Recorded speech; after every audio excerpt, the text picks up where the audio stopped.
ഇനി വെറും മൂന്ന് ദിവസം മാത്രം ഓണം എക്സാമിനായിട്ട്. ഓണം എക്സാമിന് സീരിയസ് ആയിട്ട് എൻ്റെ മക്കളിരുന്ന് പഠിക്കുന്നുണ്ടെന്ന് വിശ്വസിക്കുന്നു. ആരെങ്കിലും പഠിക്കാനിരുന്നിട്ടില്ലെങ്കിൽ ഈ 3 ദിവസം, ഇനിയുള്ള ഈ 3 ദിവസമെങ്കിലും നല്ല രീതിയിൽ പ്രൊഡക്റ്റീവായിട്ടിരുന്ന് പഠിക്കുക, ഇല്ലെങ്കിൽ പണി കിട്ടും. അപ്പോൾ ഓണം എക്സാമൊക്കെ ഇത്ര സീരിയസ് ആയിട്ട് എടുക്കേണ്ടതുണ്ടോ എന്ന് നിങ്ങൾ കരുതുന്നുണ്ടെങ്കിൽ എടുക്കണം. കാരണം പുതിയ അപ്ഡേറ്റ് ഒക്കെ അറിഞ്ഞില്ലേ, 30% കൂടുതൽ മാർക്ക് ഇനി വേണം ഓണം എക്സാമിനൊക്കെ. അതായത് 5ാം ക്ലാസ് മുതൽ 10ാം ക്ലാസ് വരെയുള്ള വിദ്യാർത്ഥികൾക്ക് 30% കൂടുതൽ മാർക്ക് ഉണ്ടെങ്കിൽ മാത്രമേ പാസ് ആവുള്ളൂ എന്നുള്ള കാര്യമൊക്കെ കഴിഞ്ഞ ദിവസങ്ങളിൽ നമ്മളുടെ ചാനലിൽ വീഡിയോ ആയിട്ട് വന്നിട്ടുണ്ടായിരുന്നു. എല്ലാവരും അറിഞ്ഞിട്ടുണ്ടാവും എന്ന് കരുതുന്നു. അപ്പോൾ ഇനി സീരിയസ് ആയിട്ട് തന്നെ ഓണം എക്സാമിനെയും കാണേണ്ടതുണ്ട്. അപ്പം നമുക്ക് മുന്നിൽ ഇതാ നോക്കിക്കോളൂ, 15, 16, 17 ഈ 3 ദിവസമാണ് ഉള്ളത്. ഈ എക്സാംസിൻ്റെ ഇടയിലൊക്കെ എന്തെങ്കിലും ഗ്യാപ്പ് ഉണ്ടോ? ഇല്ല. 18ാം തീയതി നമ്മളുടെ എക്സാം തുടങ്ങി. 18നാണ് എക്സാം സ്റ്റാർട്ട് ചെയ്യുന്നത്. അപ്പം ഈ കാണുന്ന 3 ദിവസം നല്ല രീതിയിൽ എൻ്റെ മക്കൾ പഠിക്കാൻ റെഡിയാണോ? റെഡി ആണെങ്കിൽ ആ ലൈക്ക് ബട്ടൺ ഒന്ന് അടിച്ചു പൊട്ടിച്ചോളുക. അതുപോലെ തന്നെ ഫ്രണ്ട്സിലേക്കൊക്കെ ഈ വീഡിയോ ഒന്ന് ഷെയർ ചെയ്തോളുക.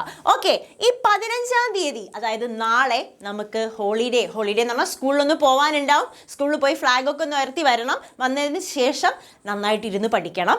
ഈ 15ാം തീയതി ബാക്കി സമയം നമ്മൾ ഫ്രീ ആണ്. ഓക്കെ ആണല്ലോ? അപ്പോൾ എന്ത് ചെയ്യുക? ഈ 3 ദിവസങ്ങളിൽ, ഈ 15, 16, 17 ഈ 3 ദിവസം മാത്രമേ മിസ് നിങ്ങളോട് ചോദിക്കുന്നുള്ളൂ.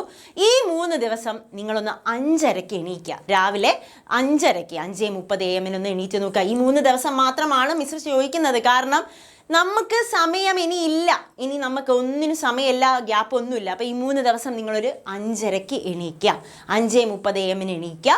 എന്നിട്ട് എന്ത് ചെയ്യുക? നിങ്ങൾക്ക് ഒന്ന് ഫ്രഷ് ആവാനുള്ളതൊക്കെ ഒന്ന് ഫ്രഷ് ആവുക.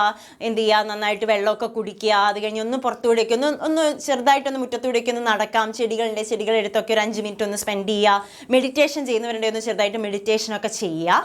എന്നിട്ട് നേരെ എങ്ങോട്ടേക്ക് പോകണം? പഠിക്കാനിരിക്കണം. ഓൾറെഡി ഒക്കെ പഠിച്ചു കഴിഞ്ഞവരാണെങ്കിൽ നിങ്ങൾ റിവിഷൻ സ്റ്റാർട്ട് ചെയ്യണം. ഒന്നും പഠിക്കാത്തവരാണെങ്കിൽ വളരെ ഗൗരവമായിട്ട് തന്നെ ഇരുന്ന് പഠിക്കേണ്ടതുണ്ട്. അപ്പം നിങ്ങൾ ഫസ്റ്റ് തന്നെ സ്റ്റാർട്ട് ചെയ്യേണ്ടത് 6 മണി മുതൽ 7:30 വരെ 6 മണി മുതൽ 7:30 വരെ നിങ്ങൾ നോക്കേണ്ടത് നിങ്ങൾക്ക് ഡിഫിക്കൽട്ടായിട്ടുള്ള സബ്ജക്റ്റ് ഏതാണോ, ഏറ്റവും കൂടുതൽ ടഫുള്ള സബ്ജക്റ്റ് ഏതാണോ അതിലാണ് കോൺസെൻട്രേറ്റ് ചെയ്യേണ്ടത്.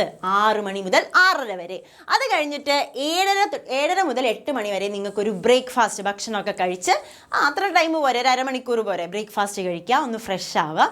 അത് കഴിഞ്ഞിട്ട് ഈ 15ാം തീയതി ഇപ്പോൾ സ്കൂളിലൊക്കെ പോകാനുണ്ടെങ്കിൽ 8 മണിക്ക് ശേഷം സ്കൂളിൽ പോകാനുള്ളവർ സ്കൂളിൽ പോകാം. ഇപ്പം 16ാം തീയതി ശനിയാഴ്ച വർക്കിംഗ് ഡേ ആണ്. വർക്കിംഗ് ഡേ ഉള്ള സ്കൂളുകാരെന്ത് ചെയ്യുക? സ്കൂളിൽ പോവുക. അധികം കേരളത്തിലെ എല്ലാ സ്കൂളുകൾക്കും വർക്കിംഗ് ഡേ ആണ്. ഇനി ഏതെങ്കിലും സ്കൂളുകൾക്ക് ലീവാണെങ്കിൽ ആ ദിവസങ്ങൾ ഫുൾ പഠിത്തത്തിനായിട്ട് മാറ്റി വെക്കുക. ബാക്കി മക്കൾ എന്ത് ചെയ്യുക? സ്കൂളിൽ പോവുക. ഈ സ്കൂളിൽ പോകുന്ന സമയം, അതായത് നമ്മൾ 8 മണിക്ക് ശേഷം റെഡിയായി സ്കൂളിലെത്തുമല്ലോ, റെഡി ആവാനും എല്ലാ ടൈമും അത്ര സമയം മതി. സ്കൂളിലെത്തുമല്ലോ, സ്കൂളിൽ നിന്ന് പഠിപ്പിക്കുന്ന കാര്യം എന്ത് ചെയ്യുക? നന്നായിട്ട് മനസ്സിലാക്കി പഠിക്കുക. അത് കഴിഞ്ഞ് നിങ്ങൾ ഈവനിങ് വീട്ടിലെത്തുമല്ലോ. ഈവനിങ് വീട്ടിലെത്തി ഫ്രഷായി ഒന്ന് റെഡി ആവാൻ ഒരു 5:30 ആവുമല്ലോ. ചായയൊക്കെ കുടിച്ച് ഒന്ന് റെഡി ആവാൻ 5:30 വരെ സമയമെടുക്കാം. 5:30 മുതൽ 7 മണി വരെ നോക്കിക്കോളൂ.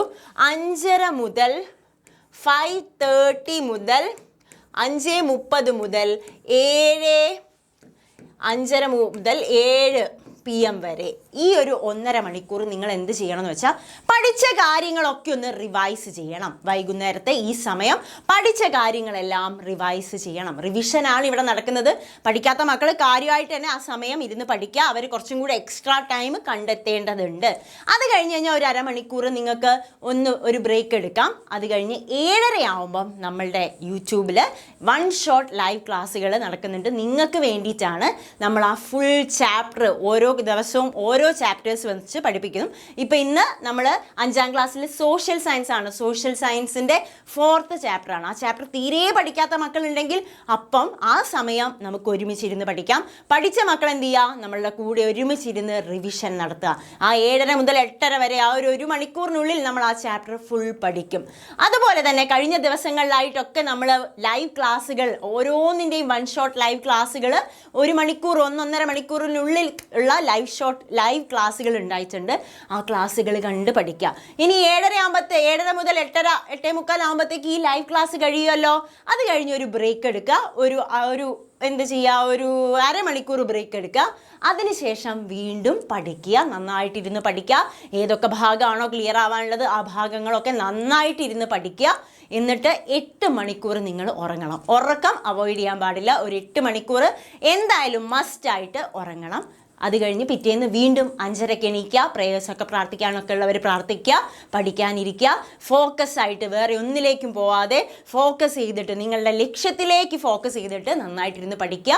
18-ാം തീയതി ഓണം എക്സാം വരും. എക്സാം അടിപൊളിയായിട്ട് പോയിട്ട് നിങ്ങൾക്ക് എഴുതാനാവും. ഇത് മിസ്സ് പറയുന്ന ഉറപ്പാണ്. നിങ്ങൾക്ക് പേടിക്കേണ്ട, നിങ്ങൾക്ക് ഓരോ ദിവസവും നമ്മളുടെ മാരത്തോൺ ക്ലാസ്സുകളും എല്ലാ സപ്പോർട്ടും തരും. നിങ്ങൾ ആ ക്ലാസ്സുകളൊക്കെ നല്ല രീതിയിൽ അറ്റൻഡ് ചെയ്യുക, കൂടെ നന്നായിട്ട് പഠിച്ചു പോവുക. ഇത് മിസ്സ് പറയുന്ന ഉറപ്പാണ്. അപ്പം നിങ്ങൾ എന്ത് ചെയ്യണം, മാക്സിമം ക്ലാസ്സുകൾ കാണാൻ ശ്രമിക്കുക, മാക്സിമം ക്വസ്റ്റ്യൻസ് ചെയ്യാൻ ശ്രമിക്കുക. അതേപോലെ തന്നെ എന്ത് ചെയ്യുക, ഫ്രണ്ട്സിനൊക്കെ ഷെയർ ചെയ്ത് കൊടുക്കുക. നമ്മളെ ക്ലാസ്സുകളൊക്കെ ഫ്രണ്ട്സിനൊക്കെ ഷെയർ ചെയ്ത് കൊടുക്കുക. അതുപോലെ ഈ വീഡിയോയും ഫ്രണ്ട്സിനൊക്കെ ഷെയർ ചെയ്യുക, ലൈക്ക് ചെയ്യുക. നമ്മളുടെ ചാനൽ ഒന്ന് സബ്സ്ക്രൈബ് ചെയ്ത് വെച്ചേക്കൂ. കാരണം നോട്ടിഫിക്കേഷൻ വരുന്ന സമയത്ത് ഇനി അടുപ്പിച്ചടുപ്പിച്ച് ഓരോ ക്ലാസ്സുകൾ വന്നുകൊണ്ടേയിരിക്കും. അപ്പോൾ ഈ നോട്ടിഫിക്കേഷൻ വരുന്ന സമയത്ത് നിങ്ങൾ അറിയണമെങ്കിൽ നിങ്ങൾ ചാനൽ സബ്സ്ക്രൈബ് ചെയ്തിരിക്കണം. അപ്പോൾ മക്കളെ, ചാനലും കൂടി ഒന്ന് സബ്സ്ക്രൈബ് ചെയ്ത് വെക്കുക. ഓക്കെ.